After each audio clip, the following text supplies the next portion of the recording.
مولاي صل وسلم دائما أبدا على حبيبك خير الخلق كلهم نبوي سيرة سيد الكونين والثقلين محمد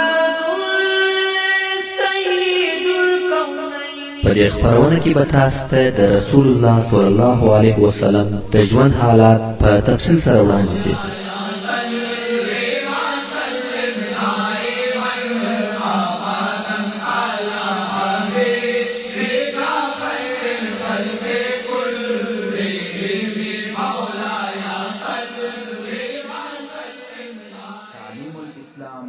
أعوذ بالله من الشيطان الرجيم. بسم الله الرحمن الرحيم. إن الحمد لله نحمده ونستعينه ونستغفره ونعوذ بالله من شرور أنفسنا وسيئات أعمالنا. من يهده الله فلا مضل له ومن يضلل فلا هادي له وأشهد أن لا إله إلا الله وحده لا شريك له وأشهد أن محمدا عبده ورسوله صلى الله عليه وآله وأصحابه وسلم تسليما كثيرا. أما بعد، اسماء رضي الله تعالى عنها واي كوخت رسول الله صلى الله عليه واله وسلم د سریت د غار ثور تخولاري مشتدا نو معلومه چې صلى الله عليه واله وسلم چیرې او چې د هغه سریه ترڅو چې د پیرانانو څخه یو نفر د مکه مکرمه د عمرو بن العاص او دغه الله تعالی په مشري خلق دغه اواز اوري قبيله څخه په لسو نفر ووجل او ډېر غنیمتونه د اواز خاوند د مکه مکرمه تر لوړې خوا د خپل لویوالي سره اسماء رضی الله تعالی عنها وجنه چې وخت دغه بیتونه واورېده بیا هم د مسلمانانو څخه یو نفر رسول الله صلی الله علیه و آله وسلم او نه د مسلمانانو څخه څوک زهید شوی وو. كم وقت رسول الله صلى الله عليه وآله وسلم ومدينة منورة وطرف ترهيو زموږ قواوي وخپلو مرکزو ته سالمې راوګرځېدې په مخه ورغلې. دلته په دغه جنګ کې دغه خبره حقیقت رسول الله صلی الله علیه و آله وسلم او ابو بکر صدیق رضی الله تعالی عنه ونیسي. دا د عمرو بن العاص رضی الله تعالی عنه عسکري او قدرت خو کوم وخت چې د رسول الله صلی الله علیه و آله وسلم سره مخامخ او خبرې سره وکړي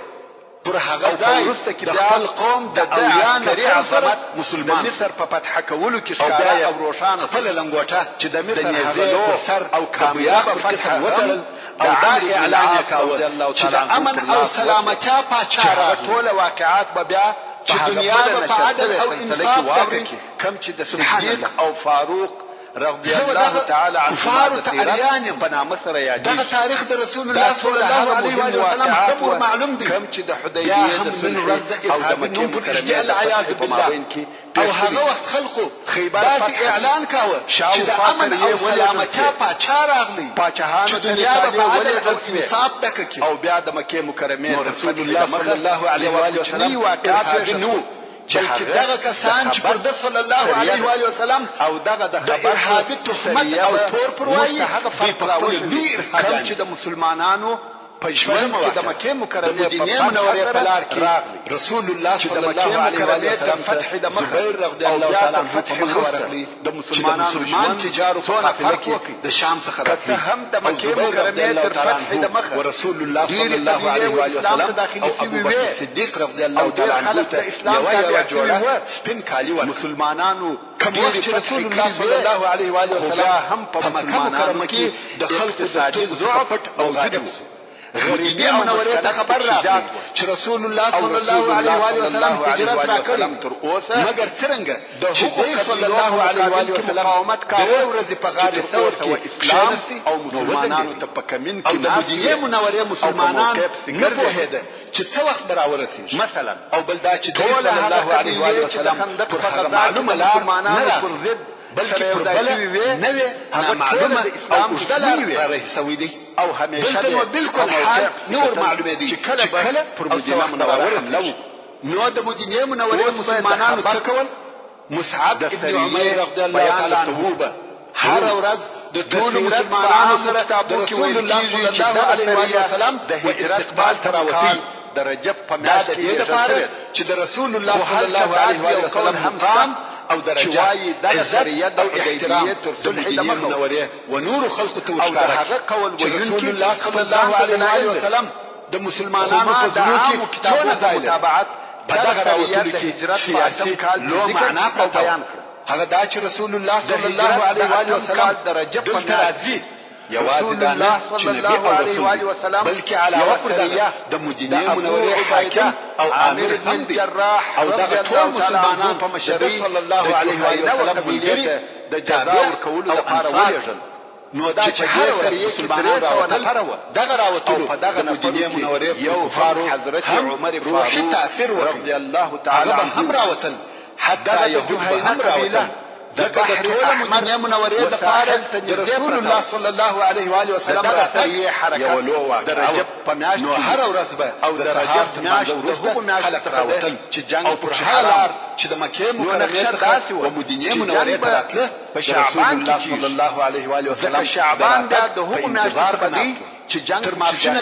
د مکه مکرمه ولارې ته مسلمانانو حرکت وخت په ماپښین سو خود د غړونو د پاره فقط یو کڅوړه یا یو غونی خرما وسره چې د دوی امر به ونفر لسم کال وخت د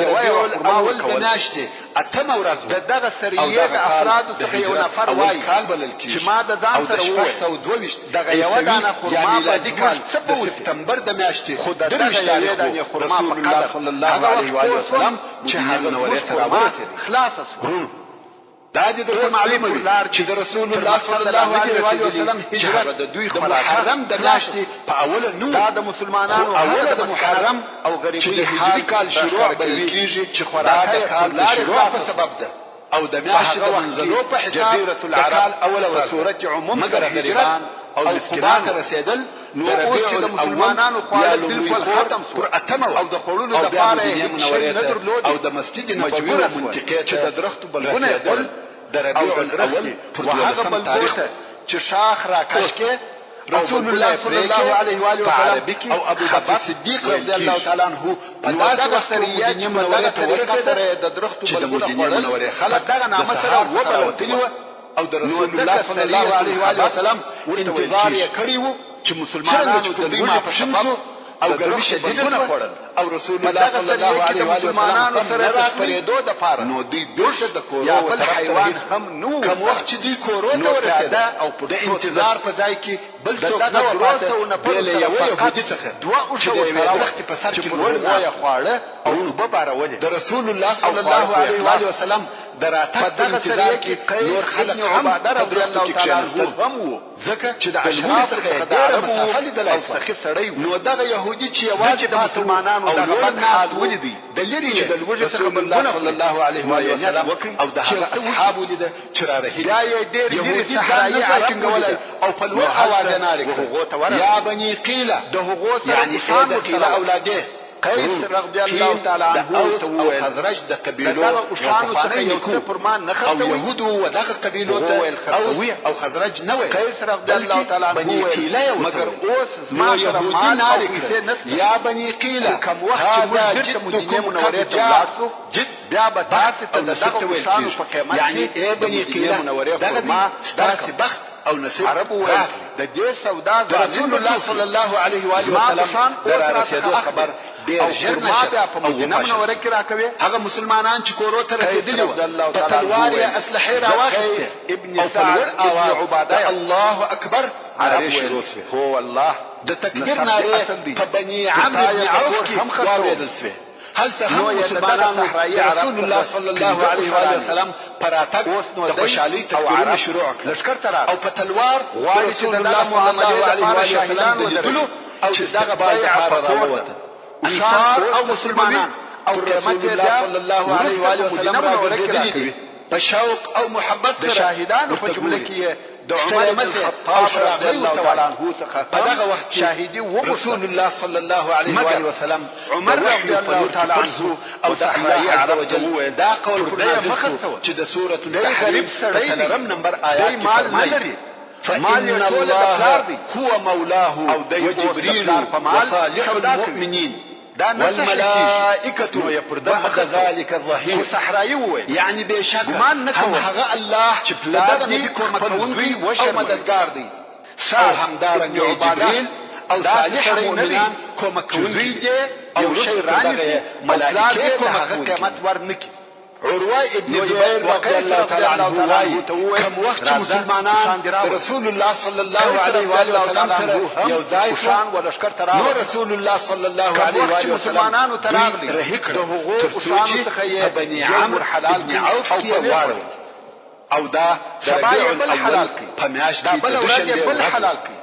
د مدینه منورې ډیرو مسلمانانو رسول الله صلی الله علیه و آله وسلم د مکه تر اجازه د مال مصرفوي او فرنګي نو عمر رضی الله تعالی عنه او ابو عبیده رضی الله تعالی عنه رسول الله صلی الله علیه و آله وسلم دی او کله به خبري او د هغه به اجازه د عمر مال فنور ځکه ابو بکر صدیق رضی الله تعالی عنه تر رسول الله صلی الله علیه و آله وسلم په عمر وکاله کشم بیا وشفاته نکړي هر یو پښتنه کوي چې کوم هم جنگ الله دی او دوی پر دغه ساحلي منشدات غواړي چې د دریاب د الله تعالی عنه ولاړ او پر رسول الله صلی الله علیه و آله وسلم د پاره شي جوړي دلته ټول خلک وسوه چې دا رسول الله صلی الله علیه و آله وسلم دی او د دریاب مسخره ابو بکر صدیق رضی الله تعالی عنه بحر احمر ته نږدې مدینه منورې ټول خلک رسول الله صلی الله علیه و آله وسلم پر بحر احمر یې لکه یو تور غونډي دا داسې د خوشالۍ ورځ و چې د مدینه منورې په ټول تاریخ کې داسې خوشاله ورځ پر مدینه منوره نه و عجبه ده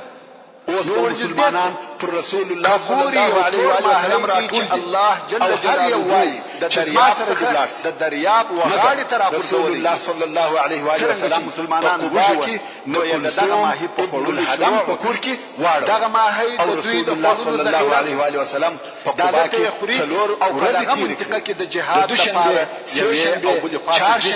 او خورل ذخیره د دغه ماهی د ورځ څخه ورسره د قبا مسجد جوړ کړي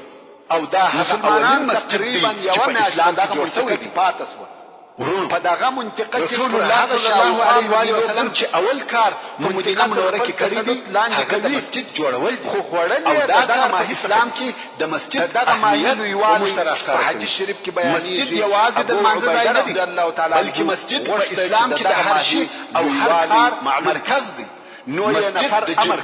او مشروع ماهی د سترګې په کاسه کې جنگ او جهاد لپاره د لشکر د مسلح کولو او جوړولو مرکز دی بیا یې دغه ماهی د مهمو او لویو اجتماعاتو مرکز دی یا مسجد پر ډول ودانو او د کور مسلمانانو دغه دروسه او مرکز وکتل چې کوم یو ډیر د مسلمانانو د لپاره عام او رئیسي مرکز ابن سعد نو ابن عباده رضی الله تعالی عنه او دغه مقصد او هدف لپاره چې رسول الله صلی الله علیه و وسلم تر هر څه د مسجد تر دغه کمان لاندې تیر كيف الله تعالى المنذ أداك الله عز وجل سورة التوبة فيوصل نمبر آيات دغه مسجد مبارك فرمای لمسجد أسس على التقوى من أول يوم دا دغه ماهی لویوالی کوم وخت چې دغه رجال يحبون ان يتطهروا دغه ماهی وشي او وړي ورسره واخیست يعني خامخا هغه مسجد د قباء چې تاداو او اساس د اول ورځ څخه پر تقوا او پرهیزګاري ایښودل شوی دی صلی الله علیه و سلم بیان دی چې په هغه کې د باندې لپاره ودرېږي دغه د ماهی قصه هم دغه مسجد کې داسې خلک دي صلی الله علیه و سلم فرمایي چې خپل ځانونه هغه ماهی او نجاستو څخه سرسته او الله عز وجل شذان پاکونکي نو یو رسول الله صلی الله علیه و سلم او دغه پاک ماهی راوړي دغه مسجد جوړول په کار کې رسول الله صلی الله علیه و سلم او ټول اصحاب کرامو ګډون او اشتراک کرامو او په لږ وخت کې کولو د پاره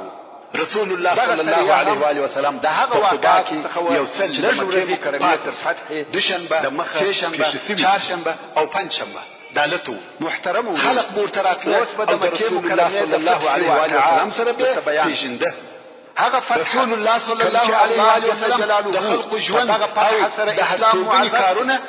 تدغه فتح سره قریش د اسلامي حکومت د هغه مهاجرو مسلمانانو ژوند دغه فتح سره ټوله جزیره العرب کم وخت چې په قبا کې د رسول الله صلی الله علیه و آله وسلم جل جلاله په هغه سره خپل د جمعې ورځ خپل رسول نو یو بنی نجار چې د رسول الله صلی الله علیه و آله وسلم ماماګان و دغه فتح سره الله جل جلاله خپل شان او خپل کور رسول الله صلی الله علیه و آله وسلم د الله عز وجل امر پر خپل کفارو په داسې حال کې سپورت چې ابو بکر صدیق رضی الله تعالی عنه چې په هغه سره به اهل السماء د مدینه منورې پر طرف ورکول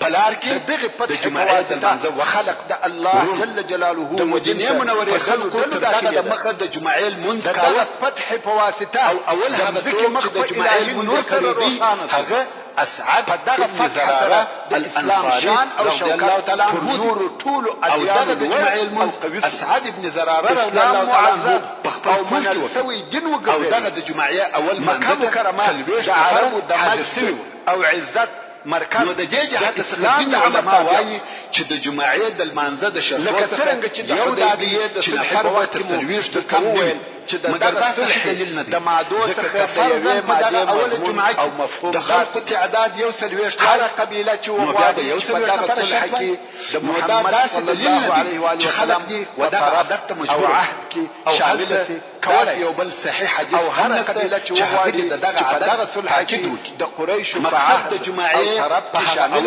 کولای چې په مدینه منوره کې رسول الله صلی الله علیه و وسلم تر هجرت دمخه هغه قبیله رضی الله تعالی عنه په کوم بلوي او هر تجاوز یا تعارض پر دغه قبیلو پر الله علیه و وسلم تجاوز او تعارض مدینه منوره پر طرف رهیدي او دغه ماده اساس د کورو منطقه د رسول الله صلی الله علیه و وسلم او رسول الله صلی الله علیه و آله وسلم د جمعې د بکر قبیله د قریش په طرف کې داخله المنزه په دیار کې د سالم ابن عوف دوه قبیلو په خپل مابین کې د معنی سلو نفر جاهلیت د وختو عداوتونه درلوده په خپل رسول الله صلی الله علیه و آله وسلم یو د بل څخه په امن او امان کې هغه اولینه خطبه ده چې رسول الله صلی الله علیه و آله وسلم یې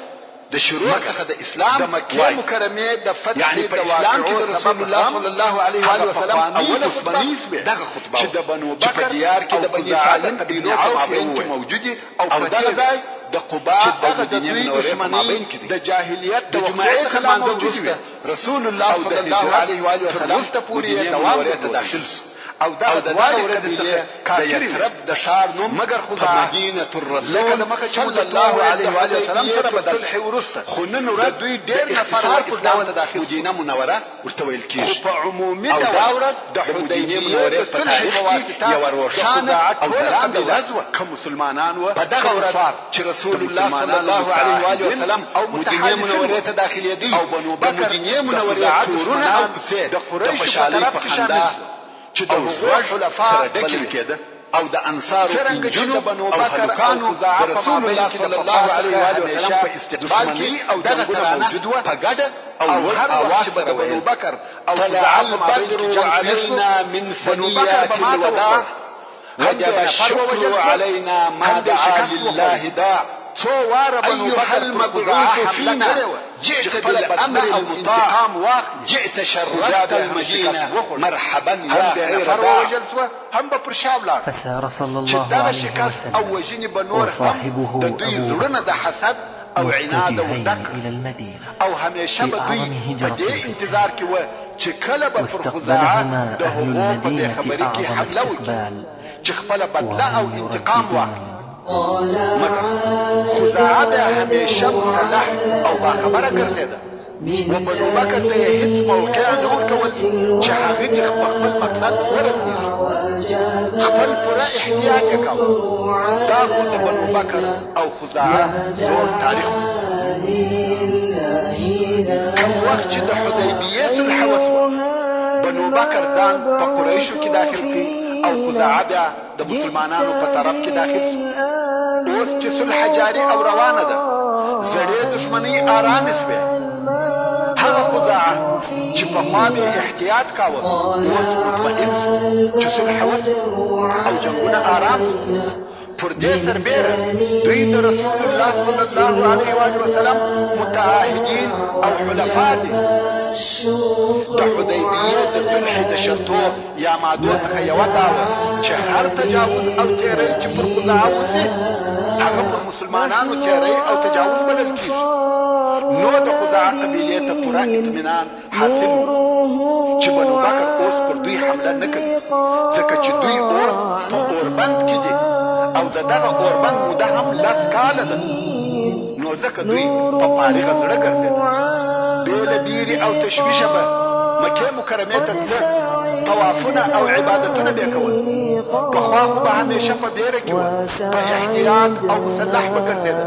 خو اوس یې هغه احتیاط پرېښود. دلته چې بیا بنو بکر ولیده چې خزاعه مطمئن او بېغمه دي، د پخوا په شان نه احتیاط کوي او نه اسلحه ورسره ګرځوي، نو یې د غدر او خیانت دپاره موقع مناسبه ولیده.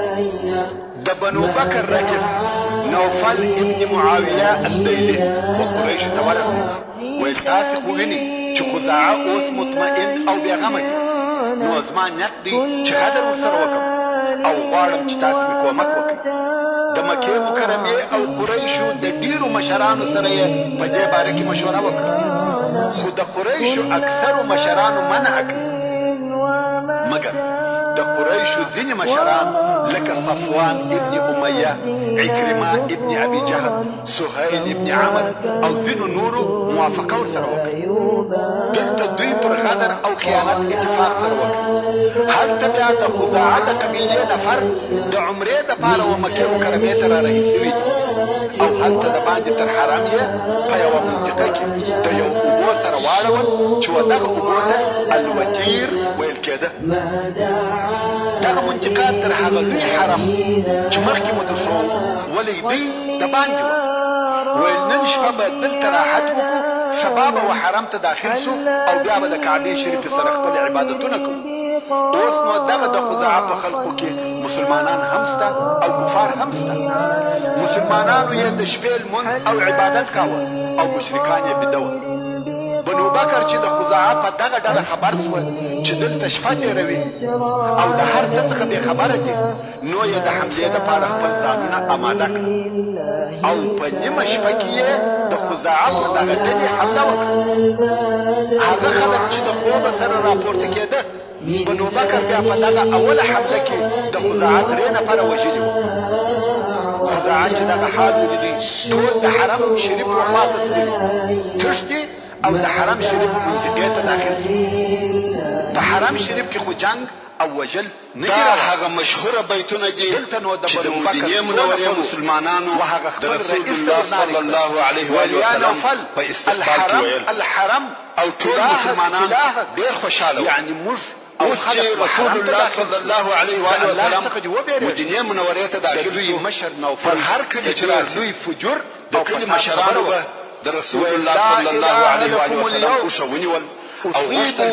چې رسول الله صلی الله علیه و وسلم د دوی سره حرم افلا تاخذون ثاركم فيه یا رسول الله، یعنی نن تاسو رب او اله زموږ سره عدد خپل بدل واخلي او مناعت تاسو په حرم کې غلا کوي او اوس په حرم کې خپل بدله یعنی نفر نقلي عدسته یعنی اسلحه لرو د حرم شریف په داخل کې یعنی استاد ساتنې د حرم کې د خزاعه په خلکو پسې ځغلي. د مخه خو انصار که څه هم د ډېر مال او شتمنۍ خاوندان نه وو، ځان خلاص خو هر یوه دا تمنا او ارزو درلوده چې رسول الله صلی الله علیه و وسلم د ده په کور کې واړوي. نو د انصارو پر هر کور چې به راغلي بدل د خزاعه د مشرانو څخه او ویل به یا رسول الله عدد کم وخت چې به مکې مکرمې ته راغلي په دغه مگر رسول الله صلی الله علیه و وسلم ورته ویل دا په خپل د مقصد ځای ته ځي بیرته په خپل قبیله ته د الله جل جلاله د طرفه امر کړی شوی ده د هغه چې هغه ځای ته ولاړ شي چې هلته بخلاص کوم چې زما د هستوګنې لپاره هلته د الله عز وجل اراده شوې دلته بني بکر پسې راورسېدل خلقو به هم او د بدیل ابن ورقا د کور سره د ټولو وارونه او یا به خلقو اوښه ونیول او رسول الله صلی الله علیه و وسلم ورته ویل چې دا امر کړی شوی ده خلقو به هم پرېښول او واقعا یې هم عکرمه ابن ابي جهل دا هم د بنو بکر کول او نیراګه وشلو کې ملګری هرې خواته چې د دې خوښو پر هر کلی چې براغله خلکو بغوښته چې اوښه ونیسي مګر رسول الله صلی الله علیه وسلم ورته ویل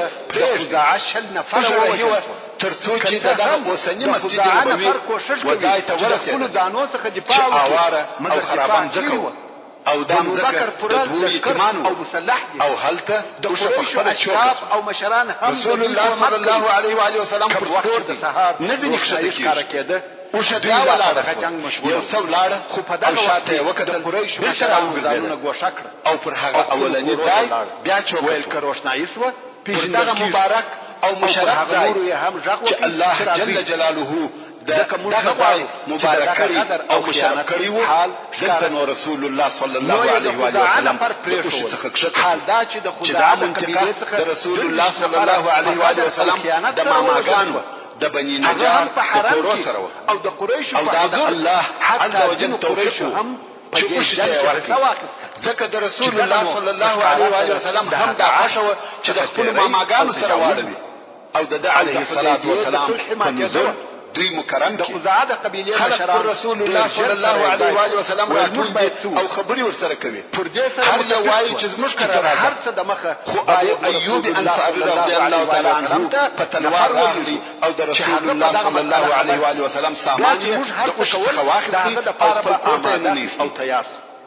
رسول الله صلی الله علیه و آله وسلم پوښتنه وکړه چې ما سامان چیرې دی ویل ته خو ډېر ژر رسول الله صلی الله علیه و آله وسلم ته دا خبر ورسول رسول الله صلی الله علیه و آله وسلم وفرمایل عمرو بن سالم هم په تلوار او چابکي سره د خپل سامان سره منوره رهیس حتی پر رسول الله صلی الله علیه و آله وسلم د استوګنې شرف د شپې او ورځې ایوب انصاری رضی الله تعالی عنه په نصیب مدینه منوره ته ورسېد او مستقیم و زراره رضی الله تعالی عنه راغلی د رسول الله صلی الله علیه و سلم په مسجد کې د څو نفرو اشخاص کرام سره د روزنه د هغه سره عمرو ابن سالم رسول الله صلی الله علیه و سلم چې شاعر وو چې د امزکه د چا دغه موضوع رسول الله صلی الله علیه و سلم ته په شعر سره ولی او متصرف چې شعرونه داسې د ایتمان ولی راغلی رسول الله صلی الله علیه و سلم وفرمایل دغه امزکه حلفنا وحلف ابيه الاسلدا یا رسول الله دام زکه د قیامت ولدن وكنا والدا الله عليه واله وسلم وفرمایل یا زو محمد صلی الله علیه و سلم ته ورنه رانیول او د ذکر قیامت حضرت ابو بکر صدیق رضی الله تعالی عنه ورکی او هغه په رسول الله صلی الله علیه و سلم امر او د پلار په مابین کې مسجد جوړی کی وهغه حلف ته په مدینه منوره کې دغه اوسنۍ مسجد هاشم په مابین کې د عبد المطلب د وخت ادا کوي د رسول الله صلی الله علیه و سلم اولنۍ مسجد پر دغه جوړ چې په دې کې اشاره وهغه بیت الله الحرام څخه هغه دا چې د عبد مناف مور مبارک ترين مشرف ترين مسجد دی خزاعه د رسول الله صلی الله علیه و آله وسلم او دا مکان کې دغه مسجد د پاره د الله جل جلاله بشه او موږ تاسو نکګان کوشه او خپل اختیار ته پریښو او اسلمنا ولم ننزع يدا الله جل جلاله په اراده پر دغه ځای چوک الموعده ونقضوا ميثاقك المؤكد او سبب هم ده چې مسلمانان الله عز وجل بیعت څخه هیڅ کله لاس نه کړ اختیار کړی دی نه بلچا ستاسره د هغه وعده مخالفت وکړي او مبارک ځای کې د مسجد نبوي د جوړولو کار شروع او هغه ستاسره ټینګه وعده ما درته وویل یعنی رسول الله صلی الله علیه و آله وسلم د ابو ایوب انصاری رضی الله تعالی عنه په کور کې سکونت او عباد الله یاتو مدد ایوب رضی الله تعالی عنه رسول الله قد تجرد رسول الله صلی الله علیه و آله وسلم ته هغه ورکوټه ورکړه هدایت درته کړی دی ځکه ابو ایوب رضی الله تعالی عنه ویل یا رسول الله او د الله نه مناسبه چې زه تر تا ور وسم په حقوق کې رسول الله صلی الله علیه و آله وسلم ورته ویل یا ابا ایوب ما ته خلق د پاره تیار او آماده پختلو او کشفکیدو كالبحر يجري مجبدا او تلبيتونا بالوتير رجدا نتلو القرآن ركعا وسجدا په السو آسانو اصحاب کرام کار کوي چې داسې رابهیږي لکه د اول ورځې څخه د مسجد په کار شروع وشو په شعر ورته وایي ځکه الله جل جلاله موږ د دې دپاره چې هلته د شپې حمله آباده او ودانه چې موږ قرآن الله عز وجل د سورة هود یو شپېته نمبر آیات کې فرمایي او عبادتونه کول دوی حمله من الارض وجعلوا لي في كداء رصدا يعني هم دغه الله تاسو د مځکې څخه پیدا کړی یاست او په دغه مځکه کې د اعمار او ابادیدو طلب درڅخه کوي الله جل جلاله څخه د مځکې تعمیر او ابادول غواړي نو ځکه د مسجد او دوی دا خیال کاوه او فوري شروع کومک د پاره څو او د مسجد د جوړولو په وخت کې د صحابه کرام د ستړیا د لري کولو د پاره رسول الله صلی الله علیه و سلم اللهم لا عيش الا عيش الاخره او فاغفر للانصار والمهاجر فرمایل رسول الله صلی الله علیه و سلم چې هم د اصحاب کرام سره کار کاوه نو د علیه الصلاه والسلام به هم دغه بیت د دوی سره هغه اصحاب کرام چې دلته موجود او ناس هغه وایي داسې بیا وایي رسول الله صلی الله علیه و سلم عيش الا عيش الاخره فاغفر للمهاجرين والانصار او متعاهدين رسول الله صلى الله عليه وسلم شعر نوايا او الله جل جلاله سورة ياسين فنشفة نمبر آيات فرماي وما علمناه الشعر وما ينبغي له إن هو إلا ذكر وقرآن مبين يعني محمد صلى الله عليه وآله وسلم شعر نبي وشوري او نزل الشعر والشاي او اندازې ته رسېدلی رسول الله صلى الله عليه وآله وسلم غوښته چې شعر وایي خطاوتي به هلته بیا خپل شعر نه بلکې د بل چا په شعر کې هم خطاوتي سره د دې چې رسول الله صلی الله عليه وآله وسلم تر هر چا فصیح هم مګر شعر یې پر طرف حرکت وکړي حتی هغه شعرونه چې د صلی الله عليه وآله وسلم په وخت ورسېدل په خلقو کې مشهور صلی الله علیه و سلم تورب ده علیه الصلاه والسلام نو ویل او کله وګورئ چې ویل په خبر تابسو د شعر د وګه بواو نصر او یا خبره به جوړه چې قریش په دغه حمله کې د مسجد په کار کې چې مسلمانانو شعر وایي ده علیه الصلاه والسلام د قریش او د خلفاو دغه عمل به د شعر د طرفه د دعا او خیانت ولاړ په صریح ډول سره د هغه صلح د اتفاق رسول الله صلی الله علیه و آله وسلم چې قریش د هغه لپاره کې په خپل کار ورسره پیدا کولای خشته او خټه ورسره ورته کولای ډیر ژر په خپل غدر او خیانت صحابه کرامو د هغه د عواقب کوشش کاوه ځکه دا عیب چې رسول الله صلی الله علیه و آله وسلم کار کوي او دوی نه دوکي یو مشورتي مجلس ډیر شدت کاوه خلق بيايا وخشت ورد او پورته کول مگر عمار ابن یاسر رضی الله تعالی عنہ هم موجود دی دغه عبد الله ابن سعد عمار رضی الله تعالی عنہ سمو مخکې مسلمان سوی او هلته په مدینه منوره کې رسول الله صلی الله علیه و سلم سره څنګه چې د حال کې یو عجبه پیشګویی هم ورته کسانو څخه وو رسول الله صلی الله علیه و سلم وفرمایل رسول الله صلی الله علیه و سلم چې هغه دغه قرآن مجید وایي دغه ورځ او په اول کال کې د هجرت رسول الله صلی الله علیه و سلم هغه خبر او واقعا بیان کړ چې پس نو مکه مکرمه ته او دا اوازه هم نشرولې چې ما په قرآن لیکلي شهید وو زایوته می تغییر ورکاو د ورځې کار وکړ او د شپې رسول الله صلی الله علیه و سلم د استراحت دغه خبرې په مقابل کې وفرمایل والله درواغ وایي په قرآن کې تغییر علیه الصلاه والسلام د استوګنی ځای هغه ابو ایوب او د مگر تغییر یې نه دی پکښ راوستلی دوی وایي خو عبدالله زموږ سره دا ډېره وه که موږ کړپۍ او دربۍ جوړ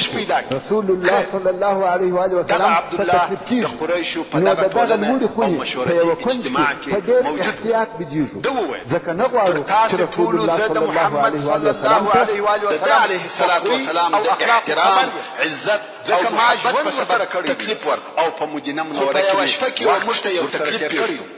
هغه دا چې محمد صلی الله علیه و سلم یو منګی درڅو چې ویوته د دغه درو کارو تاسو راونه بوږي جنگ نه در سره کوي تاسو ته معلومه ده چې په خواني کورونه داسې نه چې محل نن ورځې کورونه هغه در سره بلکې د لرګو او اشو کورونه او فکر دی د دې امکان و چې دا اوبه هغه درې کاره چې او رسول الله صلی الله علیه و آله وسلم ته تکلیف لپاره چې ووجل نو ابو ایوب رضی الله تعالی عنہ وايي موږ به وتل تک بل شي نه درلود ژر مدافع په دغه تلتک هغه کړ او ټول شپه راځي سو کوم وخت سهاسو فوالله صلى الله عليه وآله وسلم يا رسول الله دا چې تکشته یې کمالونه هم را څخه واخلي راځي کیږي موږ د شپې نه غواړو چې موږ مال نور یا حرکت وکړو او د شپې قسم هم وکړو نو مرتو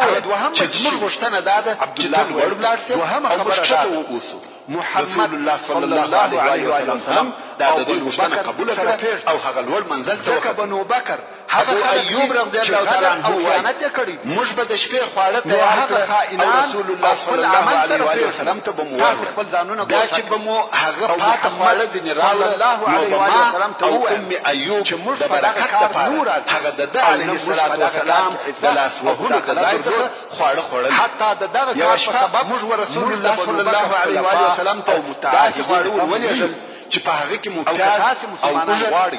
چې د بنو بکر څخه چې مو د خورو لوښي دې راوړي وای علیه الصلاه والسلام د لاس وهلو اثر مو نه پکښوي چې غدر او خیانت وکړي او ورته ویل یا رسول الله زما مور او پلار دې تر تاسو قربان خواړه دې بیرته راولېږل او موږ په هغه کې ستاد لاس وهلو یعنی خورو او متعاونین پریږدو او زموږ عادت وو چې ستاسو پاتې ډوډۍ یا خواړه چې برابر ما او ام ایوب د برکت لپاره ستاسو د لاس وهلو د ځای څخه خواړه هم نو پرېښولای رسول الله صلی الله علیه و آله وسلم وفرمایل عبد الله ویل ما په دغه خورو کې د اوږې او پیاز بوی حس کوي قاتلان یوازې نه پیژني یو سړی یم چې دوی خپل رب سره مناجات کوم د دې معنا دا ده چې تاسو د مجرمانو دفاع کوئ موږ هغه خواړه وخوړه نو بل لار نشته د جنگ او کړی د رسول الله صلی الله علیه و آله وسلم په خورو کې د پیاز چې مسلمانان اوس ډېر قوي کډاوه نو یې په شروع دا مې هیڅ چې وایي کوم وخت چې علي بن ابي طالب رضی الله تعالی عنہ د رسول الله صلی الله علیه و وسلم د رسول د پاره او هغه کومه کې پاتاسو بیا ور سره دا نو څو وخت مدینه منوره ته راغی پکښ زیاته علي بن ابي طالب رضی الله تعالی عنہ رسول الله صلی الله علیه و وسلم او د صلح مدبه هم زیاته نور درې ورځې په مکه مکرمه کې پاتاسو تجدید ترڅو چې رسول الله صلی الله علیه و وسلم سره ټول دغه حادثه یا واقعه هغه و محمد صلی الله علیه و آله وسلم نمکه کرمه په شرط بګرځي او ویل به د هر چا امانت چې رسول الله صلی الله علیه و آله وسلم سره کوي رانو محمد صلی الله علیه و آله وسلم نسی کولای ټول خلق امانت یې ورتسلیم کړ ځان خلاص یا امانتونه یې ورتسلیم کړ حادثه خو بیا د چا امانت خو نه دی پاتې قريش او دغه نوې یا الله تر حادثه ورسته اوس وفیت نور قريش آیا علي بن ابي طالب رضی الله تعالی عنہ پر هغه دروغ نوې کو چې صلی الله علیه و آله وسلم منوره او دغه حادثه خبريږي او په قباء کې ذکر محمد صلی الله علیه و آله وسلم یو ځای حادثه خبر بیان او څه دا ورسته رسول الله صلی الله علیه و آله وسلم زید بن الحارثه هغه په خوا کې زید بن محمد ورته ویل کېده او د رسول الله صلی الله علیه و آله وسلم د اهل بیت څخه وو چې ورسول الله صلی الله علیه و وسلم په کور کې نشوي دا معلومه خبره ده چې کرامه ته ولېږي چې د رسول الله صلی الله علیه و آله وسلم دغه وخت د مخلا ورسول الله صلی الله علیه و سلم ته ورغلی مکه مکرمه ته ولاړ او د رسول الله صلی الله علیه و آله وسلم اهل بیت کرام رسول الله صلی الله علیه و آله وسلم ته د رسول الله صلی الله علیه و آله وسلم زوجه مدینه منوره فاطمه او ام كلثوم هل رسول الله صلی الله علیه و آله وسلم خپل اصحاب کرام د رسول الله صلی الله علیه و آله وسلم زینب رضی الله تعالی عنها او وی فرمایل چې د ابي العاص زوجه په مکه مکرمه کې پاتې او تاسو ترازی چې دا عهد ټینګ دراوتونو موقع نسو برابر دا د رسول الله صلی الله علیه و وسلم د نبوت د علامو څخه یو علامه او د رسول الله صلی الله علیه و وسلم د طرفه هغه لور منوره ته او بدیل ابن ورقه هغه د حضرت عثمان رضی الله تعالی عنه زوجه وخت چې د خزاعه د قبیله مشرنګ د دوی سره ابن ورقه عبد الله ابن ابي بکر مدینه منوره ته حضرت ابو بکر الصدیق رضی الله تعالی عنه کورنی هم سره جاره کړ چې څوک پر لاري یو ځای او عائشه د ابوبکر ځکه رضی بیا الله قریش تعالی پوهیږي عنه چې موږ موږ هم ورسول الله صلی او الله علیه و د وسلم اسماء رضی الله تعالی عنها قصه د بیان هم چې د جنگ هغې د لپاره راتګ سره خپل ترتیبات او آمادګي نیسي په هغه وخت کې مدینه منورې یو جلال لار رهیسو چې هر څوک اول ورغلی هغه تبي به دوه نفر سره او حتى كسان يوجد عمومي لار وحضرت عائشة رضي الله تعالى عنها واي كم وقت أبو بكر أو بلال او ابو سفيان رضي الله تعالى عنهما دا ابو سفيان دا چې دی رسول الله صلى الله عليه وسلم ته ورغلی نو یو او زه چې به د دوی وپوښتنې ته ورغلم د کومه ځای راغلی یا ابو دوی په وخت کې د پردیسۍ او ناامیدۍ شعرونه ته ورغلی و نو وایي زه ورسول الله صلی الله علیه وسلم ته ورغلم او په حال ته نه ورغلی بیا نو رسول الله صلی الله علیه وسلم دعا وکړه د مدینه خرما د طرفته مدینه او مشتدات محبوبه کې لکه زموږ محبت د مکې سره او یا دوی سره جلال محبت هر یو پر خپل لار ځای کې بدل مخ او مکرمه کې برکت واچوي سفیان مخ پر مدینه منوره رئیس نقل کې په جوخه کې وګرځوي تر سترګو نه هامسو تر دغه ځای پورې د رسول الله صلی الله علیه وسلم د ژوند د یوې مرحلې بیان پای ته ورسېد د اوښ پوچې وګړي ژوند ته ویلې ده چې د بدل د اوښ په پوچو کې د خرما مکرمه د دعوت مودې د کار دوام وکړي بل چا خرما نور کول بل اهل مدینه رسول الله صلی الله علیه وسلم د هجرت د واقعات د شکو هدول لپاره و یو څه تفسیرات ضرورت اول د هجرت په مقصد او مفهوم ځان خلق مدینه منوره ته هجرت په باره کې او رسول الله صلی الله علیه وسلم مسلمانانو د اول وخت لپاره حبشه ته هجرت وکړ ابو سفیان هم او مدینه منوره ته ورسېد هجرت په باره کې په مختصر ډول اول باید دونه وایم په مدینه منوره کې هغه نفر ودته او عقیده تر هر شي مقدس کړي حبیبه رضی الله تعالی عنها چې او عقیده د زوال او خرابیه سره مخامخ زوجه ده یا دین او عقیده تهدیدی ورزم نو ځکه او وطن او مال او جاه ځینې معلومات هم ورسره او ممکن په دغه موضوع کې عز وجل پر مسلمانانو دا فرق کړی چې د دین او عقیده د ساتلو په لار کې دغه ټول شیان قرباني کړي او دای کوړه نه وته لکه صحابه کرامو چې مال فرش اوار تجارت او کسب رسول الله صلی الله علیه وسلم د ناس کې فرش او خالی لاس مدینه منوره ته الله صلی الله علیه وسلم کې د الله عز وجل د قانون تقاضا ده چې معنوي قوت هغه چې په سالمه عقیده او په حق دین کې پر دغه فرش قوت ام حبیبه رضی الله تعالی عنها او تلوار او دغه فرش ځین ټول هر اندازه سره چې امت په اسلامي اخلاق پورې لاس ونی زده دغه فرش لایق نه و دین متابعت وکړي په هغه اندازه سره مادي قوت چې عبارت یعنی تا ویل چې دا د قریش سردار دی او ما پلار دی څنګه په دغه فرش شي یا دا چې دغه فرش اندازه سره چې یو ملت تر ما معتبر دی د طرفه فاسد دی لایق نه و چې مشرب او د خرواوي هغه مادي قوت چې دوی نن ورځ د هغه په غرور یا ابتا وطنونه تذکروي هذا فراش رسول الله وانت مشرك نجس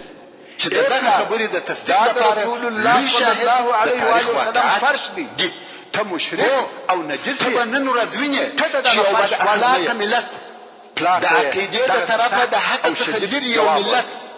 د قوت او مادیاتو د طرفه په پون شو ولاړ وي زما څخه جلاسه وي نور ملتونه او وطنونه به د ځان تابع ګرځوي پلار ته څوک تاسو جواب ورکوي او واقعیت کې دغه ملت دا د ازواج مطهرات او احترام ته وګوري او بربادي پر طرف رهيدي رسول الله صلی الله علیه و سلم فرش دغه خرابي او بربادي نو پرزو یا یې نشو لیدلای د هغه سبب د تاریخ د اوږدوالي په مقابل کې د انسان د عمر پیدایش او کوتاهي ده او کومک دغه ملت د خرابۍ پر طرف په خپل د رسول الله صلی الله علیه وسلم مشترک لیدلای او مسجد نبوي ته غافله او کم رسول الله صلی الله علیه وسلم د اصحاب کرام الله عز وجل د دین او عقیده په لار کې ګمان کوم چې اوس به ابو سفیان او وطن سره قرباني غواړي شریعت نوي او د صلح مدد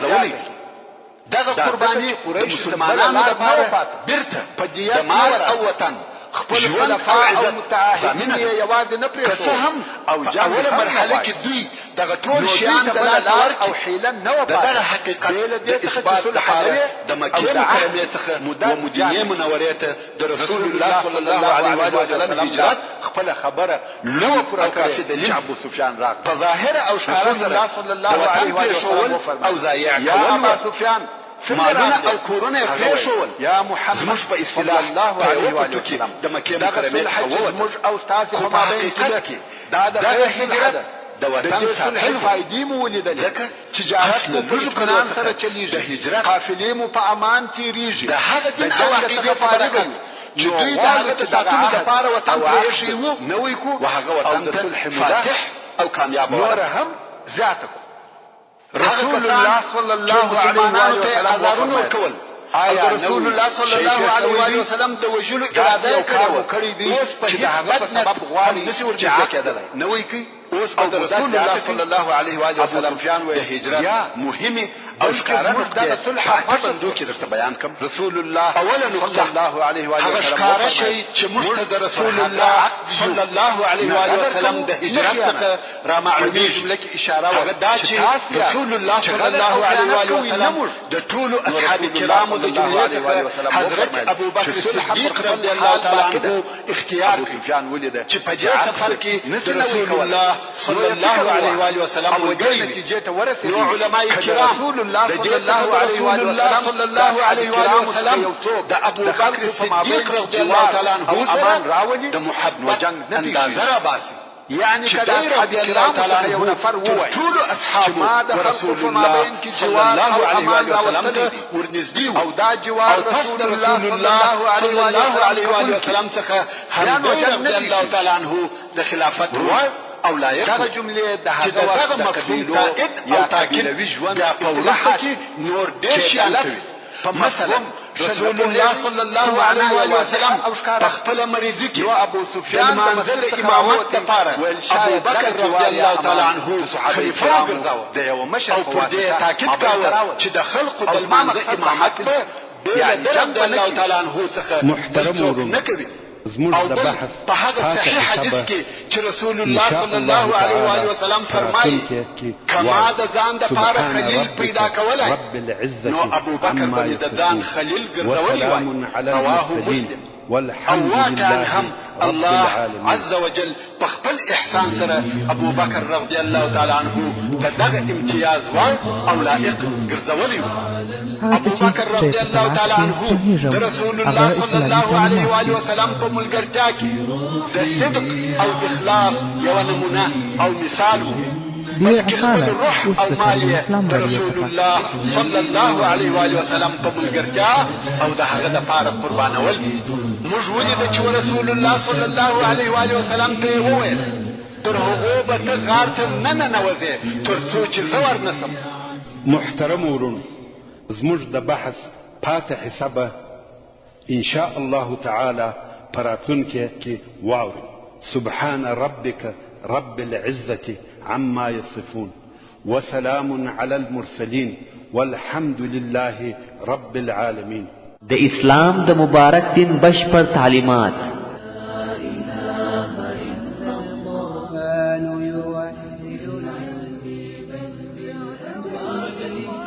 د اسلام د مبارک دین زرینی پلوشه په شیبه اسلامي تعلیمات یوازې د اسلام راډیو څخه نبوي احادیث د هلو او خوشو ترک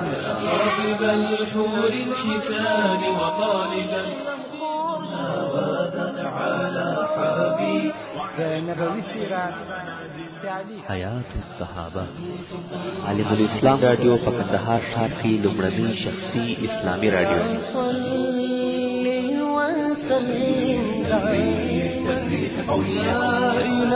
په دې ښکلي او ښایسته کې د ژوند شیبې تېرول